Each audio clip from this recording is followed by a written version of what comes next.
Édito politique de David Revaud d'Alone du JDD. David, le président Hollande s'en va. On parlait à l'instant de ce dernier conseil des ministres. Le président Macron arrive et en cette période de transition, eh bien cette période elle en dit long sur l'état d'esprit des deux hommes. Oui, deux hommes qui ne se quittent plus. Lundi, c'était la commémoration de la victoire du 8 mai 45. Aujourd'hui, journée en mémoire de l'esclavage. Et bien sûr, dimanche, cette passation de pouvoir que tout le monde attend en grande pompe. Ça ressemble vraiment à un passage de témoin, mais un passage qui n'est pas sans arrière-pensée ni sans ambiguïté. Et d'ailleurs, à ce propos, est-ce que le président Hollande est vraiment heureux de passer ce témoin à son ex-conseiller? Ce qui est certain, c'est que Hollande, il aurait préféré se représenter, évidemment, et que c'est Macron, entre autres, qui l'a empêché d'être candidat en lui bloquant le passage. Donc forcément, il y a de l'amertume.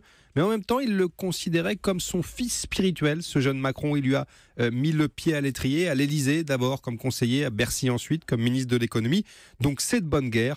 Hollande fait comme si c'était lui qui avait tout organisé. Et côté Macron maintenant, David, comment on vit ce moment? Un sentiment ambigu, là aussi, il y a de l'affection pour l'homme qui lui a ouvert les portes du monde politique, mais il y a aussi et surtout la volonté de ne pas être associé au président sortant. Rappelez-vous, Samuel, il y a quelques jours encore, en fin de campagne, ses adversaires l'appelaient Hollande Junior ou Emmanuel Hollande.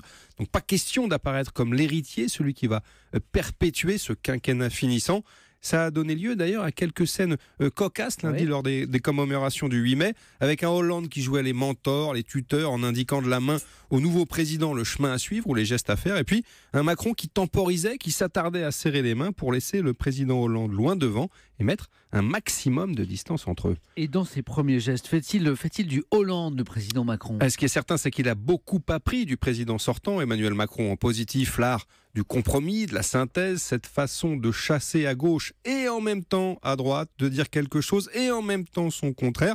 Mais en négatif, il a aussi vu les ravages de l'hésitation, de l'indécision, de la tergiversation, bref, précisément ce qu'il ne faut pas faire quand on est à l'Élysée. Et donc, pour l'instant, il fait tout le contraire. Ses premiers pas de président à Emmanuel Macron ressemblent beaucoup à de l'anti-Hollande. Premier pas de président qu'on va bien sûr continuer à suivre, à scruter avec beaucoup d'attention. Merci beaucoup David, merci beaucoup Axel, bonne journée à tous les deux.